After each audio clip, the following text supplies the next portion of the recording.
gosh, this year is just like going like this for me. And the theme for the month of October is nature's wisdom.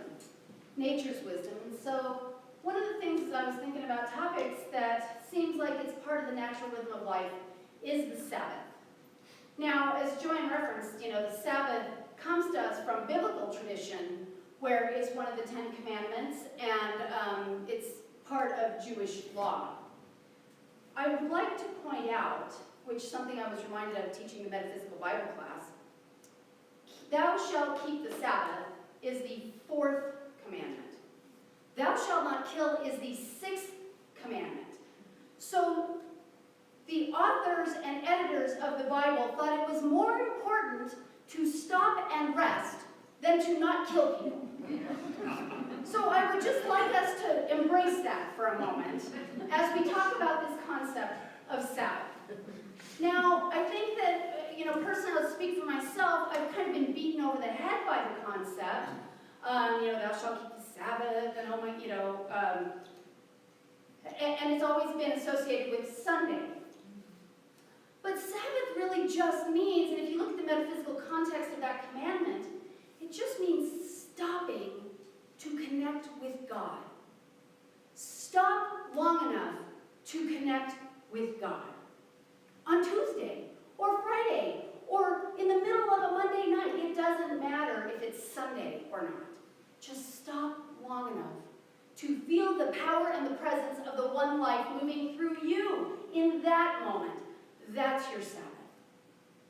And where I got this notion is a book called Sabbath by a man named Wayne Muller. And we have these for sale out in the bookstore, of course. But this is an amazing book.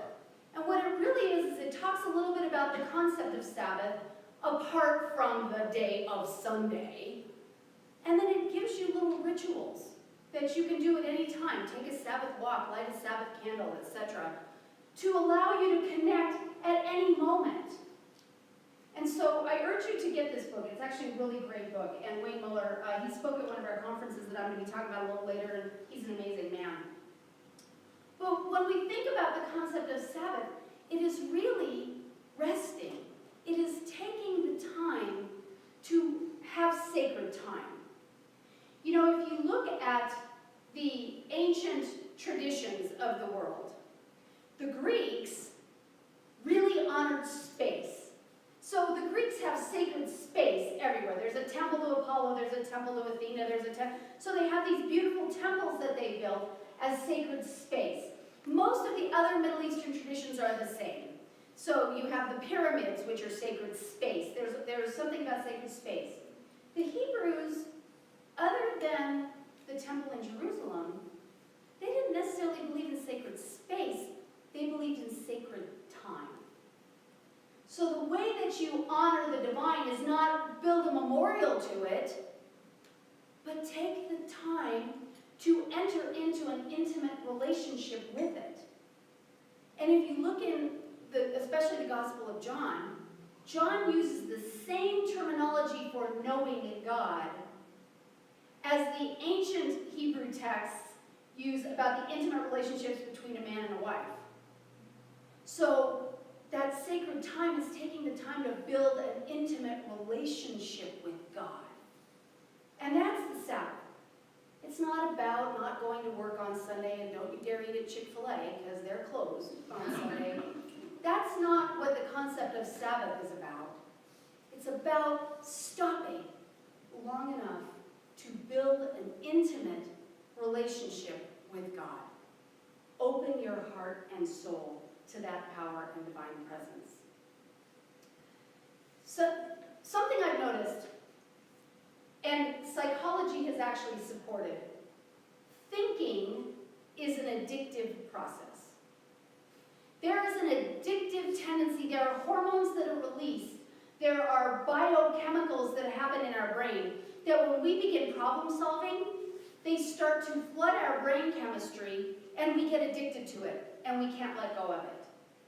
And that's why we don't honor the Sabbath, because by honoring the Sabbath, we have to stop it and turn all that thinking process over to something greater than we are. So the first thing we have to do to honor the Sabbath, to keep the Sabbath, is we have to find rest. find rest. Now, this does not mean sleeping. That's that too. If you really read the Bible closely, you'll find that Jesus performed a miracle. And then he went apart for a while. That's the phrase that the Bible uses almost all the time. And then he slept. So he had this rhythm of performing a miracle and then going apart for a while, resting, and then sleeping.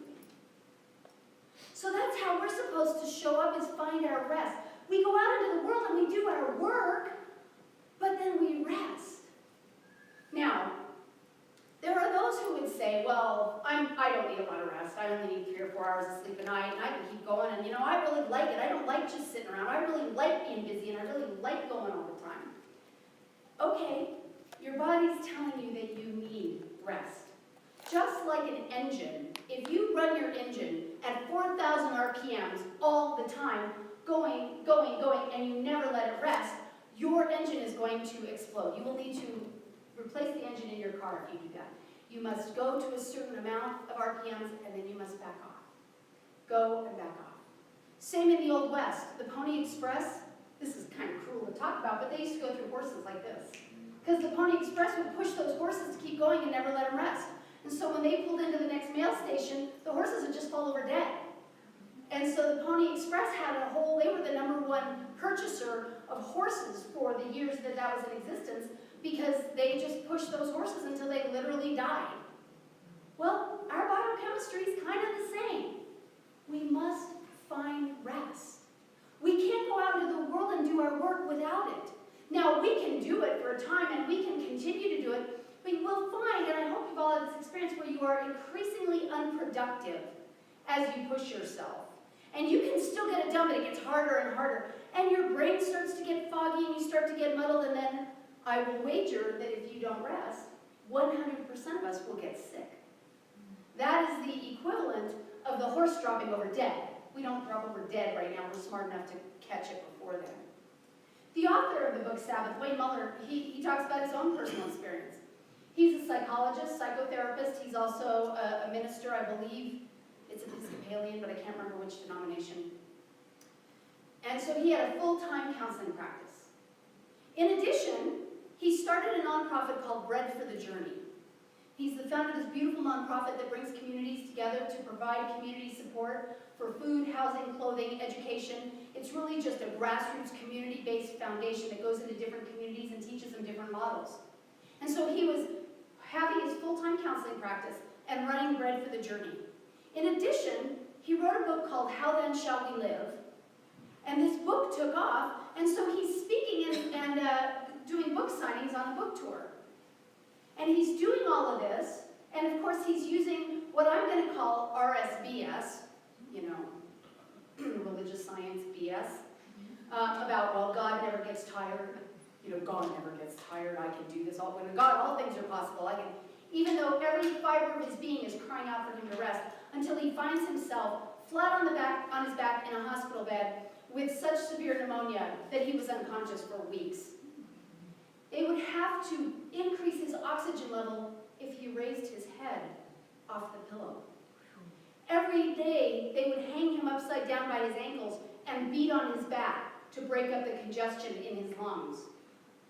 He was in the hospital for weeks and weeks and weeks, and then his recuperation was months just to live.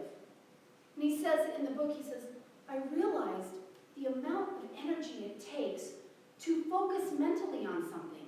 He said, I was lying still in a bed, but a visitor would come, and all they would say is, Wayne, it's so good to see you. How are you? Is everything okay? Just nod. And he'd say, all I would do is nod, and I would be exhausted. Because he'd gotten to that level where his body was so worn out. Now, we take for granted the things we can do every day that take energy, and so because we take them for granted, we don't realize the need to rest. But he said, when you have found that getting up off the couch is all you can do for the day, and then you have to go to bed, you have a whole new appreciation for work and rest. So in order to keep the Sabbath, we have to find that rest. Because when we are pushing our engine at 4,000 RPMs, when we are riding so hard that we're going to drop at the end, we don't have an intimate relationship with with God. We have an intimate relationship with the world. We are of the world. We are a part of it. We are not only in it, but we are of it. So we have to find our rest. The other thing keeping the Sabbath does is it restores our creativity. We cannot be creative when we're exhausted. And I'm going to say that we are so conditioned to doing so much that we don't even know when we're exhausted. We have to get sick in order to realize that we're exhausted. When I was, as you guys all know, when I was 33 years old, I was diagnosed with stage 4 lymphoma. And prior to this, in the 18 months before I was diagnosed, I was Wonder Woman. I had a 2.5-year-old that I refused to put in daycare more than a couple days a week. So she went part-time to a neighbor's house Tuesday, Wednesday, and Thursday, the days that I got on a plane and flew to New Mexico to work on my PhD. I did a full-time PhD program along with a part-time job Tuesday, Wednesday, and Thursday. And then I came home, and on Friday, Saturday, Sunday, Monday, I would take my daughter to swimming lessons and gymboree class, and we'd have play dates, and then, of course, I had a marriage that I was trying to maintain, so we would entertain on Fridays and Saturday nights and go to movies, and in addition, I would do the laundry and pay the bills and all of this, and I did this and did this and did this, and I was not at all creative. And I was exhausted. In the 18 months before I was finally diagnosed with cancer, I had a million weird diseases. I got this inner ear infection that nobody could figure out what it was, but every time I stood up, I would get dizzy and I would hear a ringing. No doctor could find what it was. I went to specialists, nobody could figure it out. Then I developed a bizarre nut allergy, which caused my tongue and throat to swell anytime I ate nuts. Then I became allergic to something that we don't know what that caused the skin to peel off my hands. And then I got pneumonia. And while I had pneumonia, I got on a plane and flew to New Mexico and did my full-time PhD program and my part-time job and came back and did gymboree class and took my daughter to swimming lessons, and then I was diagnosed with lymphoma. That was what it took for me to go, oh, maybe I'm doing too much. Do you think? What I also know is that I was not creative in this time because I wasn't in the cycle of work and rest. Creativity takes the cycle of work and rest. After we've rested, we get this creative spurt. We get this spurt of energy that allows our minds to be fresh and fertile, allows us to feel the presence of God, and that's where all creativity comes from. There's a great story by, it's gone around the internet. I heard Mary Mann Morrissey say it. The scientist comes to God, and the scientist says, God, we don't need you anymore.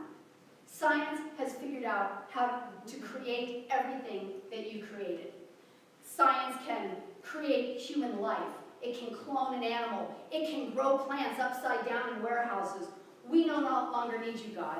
And God said, oh, really? Well, now that's an interesting point. So you think that human science is more creative than the power of God? And the scientist said, yeah. And God said, okay, I challenge you to a little bet.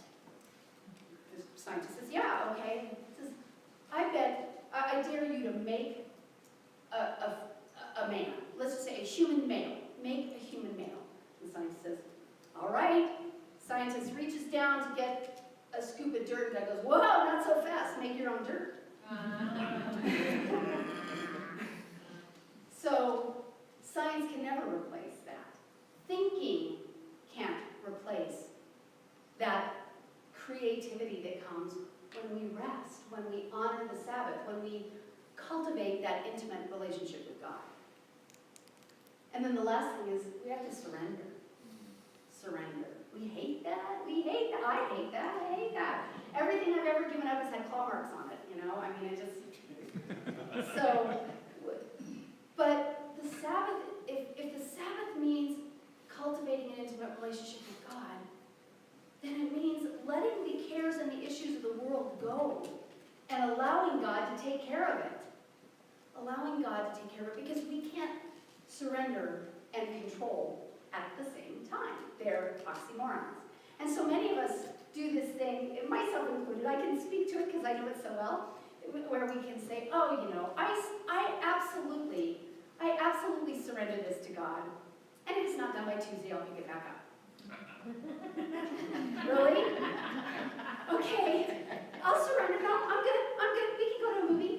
But as soon as I'm at the movie, I'm gonna go check and make sure God got it. That's not real surrender. That's just, kind of lip service to it. But real surrender is letting go. So for years and years and years, Centers for Spiritual Living, from 1953 until 2013, they used to have a summer conference at a place called the Silmar. And some of you have been to Silmar, it's absolutely beautiful.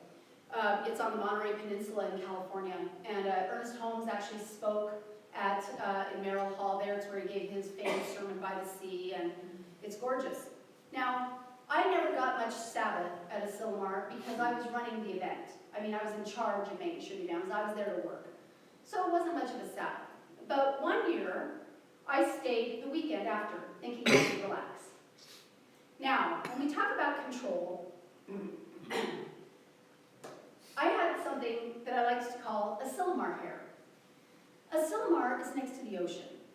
And anyone who has naturally curly hair knows what the ocean does to your hair. Now, my hair grew back in after I had cancer. It grew back in straight like you see it now, until I'm in high humidity. And then it doesn't curl cute. Like, I'm looking around at the curly heads in the room. It doesn't curl cute. It curls like devil horns sticking out on either side, right? So here I am at a Silmar. I've just heard Wayne Muller speak in Merrill Hall, the author of the book Sabbath. I'm staying the weekend. The event is done. Everybody's packed up and gone. I can relax. Except my hair is curling. And I am so frustrated by this that I'm literally walking from my room down to where you eat, down to the Crocker Hall where they have the food. And I'm looking in the mirror of the bathroom, and I'm going back to my room and blow drying my hair and straightening it, and I'm getting so upset that I can't control my hair that I am not enjoying my Sabbath time. In the years of contemplation about this, and why I let my hair upset me so much, I realized that it comes from a lack of trust that I'm okay. And when we don't let go, it's because we don't trust that we're okay.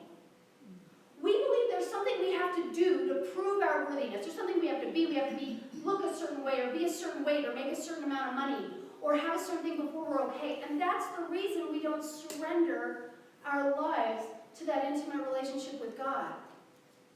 And so when we try to rest, that fear that we're not okay comes up again. And instead of going to our consciousness and going to our spiritual practice to manage that not okay fear, we swing into action. Oh, well, I'll show that I'm okay. I'm going to do one more thing. I'm going to send one more email. I'm going to worry about this. I'm going to straighten my hair one more time. I'm going to do all of this to prove to myself that I'm okay. But if we can just surrender, and that's the only work we have to do, build that intimate relationship with God, and when we're quiet enough, we will hear this. You are perfect. You are my divine child in whom I am well pleased. There is nothing you need to be or do and have to make you any better than you are right now. And that is when we keep the Sabbath. When we know that in our heart of hearts, when we absolutely embrace that, when we stop trying to prove to everyone else that we're good enough, when we stop trying to prove to ourselves that we're good enough. We have built that intimate relationship. We know we are worthy. And we can do the other things to keep the Sabbath. So when you want to keep the Sabbath, find rest. Find rest. And then restore your creativity. Paint, sing, dance. I don't care if you don't know how, do it anyway. But take that time to be in that creative space. And then surrender. Let go. You don't have to prove anything. You are loved. And that's all you need to remember. Let's pray.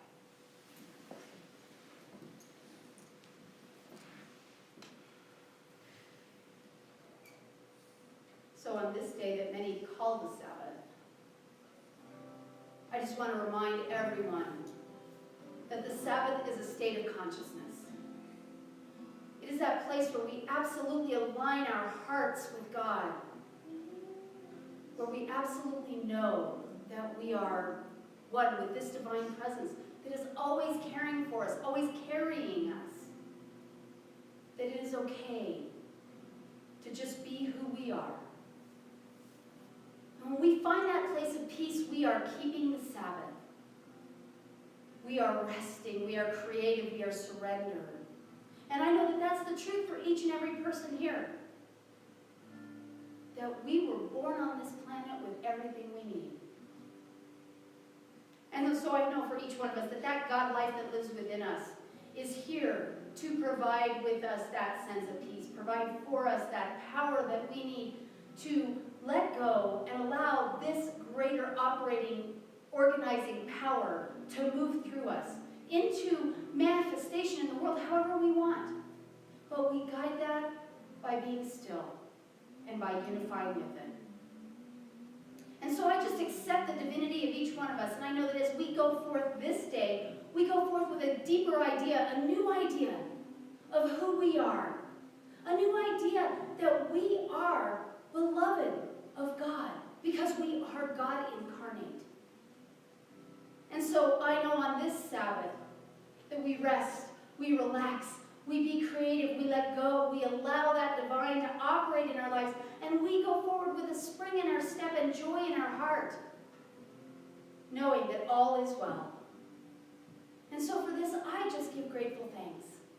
I give grateful thanks for the presence of each person, because without each person, nothing would be the same. I give grateful thanks for that divine life and power, that law that always works, and that love that is always, always, always present. And so, just breathing in the thanksgiving and exhaling the deep gratitude, I just let go. I let life be life. I let each one of us just be who we are, knowing that it is good and all is well. And as I let that be, I release my word, knowing that it is done. And please join me in saying, and so it is.